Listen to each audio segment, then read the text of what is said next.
It's official. China is entering the Gaza conflict. Today, Beijing held a meeting. It hosted major regional players from West Asia. This is China trying to play mediator. It's an important mission, and Beijing has entrusted its top diplomat, Wang Yi, to pull it off. We have been working hard to de-escalate the conflict, protect the safety of civilians, expand humanitarian assistance, and the prevention of a humanitarian disaster. We call for a return to the two-state solution and the early realization of a comprehensive, just, and lasting settlement to the Palestine issue.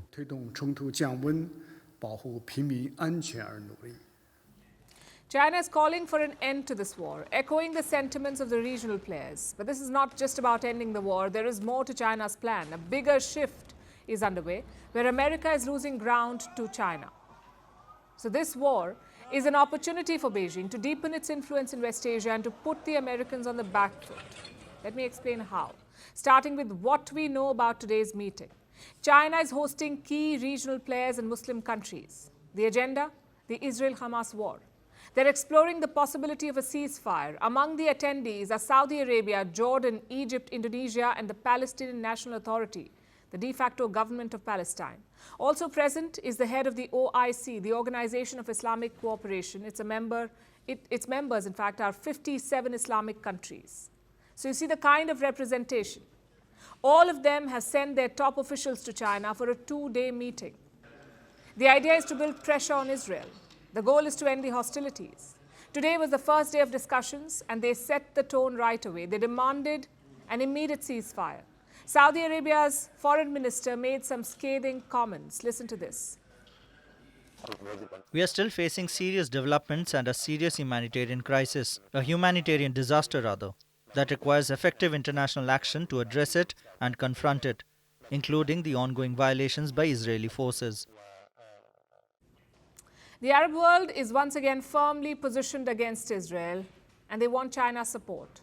Consider what Egypt's foreign minister said today. He wants a quote-unquote stronger role for China. His name is Sameh Shukri. He also said, and I'm quoting again, unfortunately, there are major countries that give cover to the current Israeli attacks. No prizes for guessing who this is aimed at. Israel's partners in the West, particularly the United States of America. They've supported Israel's war, and in the process, they've further alienated their allies in West Asia. Take Saudi Arabia, for instance, one of the most important regional players. This is what their crown prince said last week. We condemn the military aggression witnessed in the Gaza Strip. We stress the need to stop this war and force displacement, as well as to create conditions for the return of stability and for achieving peace. This was at the Islamic Arab Summit, where they couldn't agree about the next course of action. Iran wanted to arm anti-Israel groups like Hamas. It wanted an oil embargo on Israel. The others, including Saudi Arabia, rejected these proposals. But they must be seen as critical of Israel. So Crown Prince MBS has called Netanyahu's war barbaric. Riyadh has joined other stakeholders to build this pressure campaign, and they want China to support it. And this is right up Beijing's alley. They were just waiting for an assignment like this. Earlier this year, China brokered a truce between Saudi Arabia and Iran. The two nations normalized ties after 7 years. It was quite a big deal. And last month, China launched a diplomatic mission. A special envoy was dispatched to the region. He made multiple stops to reinforce Beijing's position, to get a foot in the door. And now finally, the Chinese have a chance.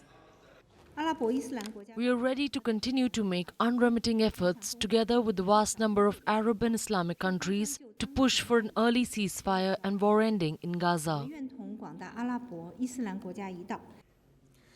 How should this be seen then? As a setback for the US for sure. Its clout in the region is shrinking, and Washington is cognizant of this. Last week, when Xi Jinping met Joe Biden, the Americans made a request. They asked China to speak to Iran and to quote-unquote use its influence to avoid a wider regional conflict. So America's limitations are becoming evident. Even before this war began, they were losing ground to China. The conflict will only precipitate the shift. Give China more opportunities to engage and extend its influence. It may or may not be successful in hammering a truce. But one thing is quite clear. West Asian powers do not trust America with the job anymore.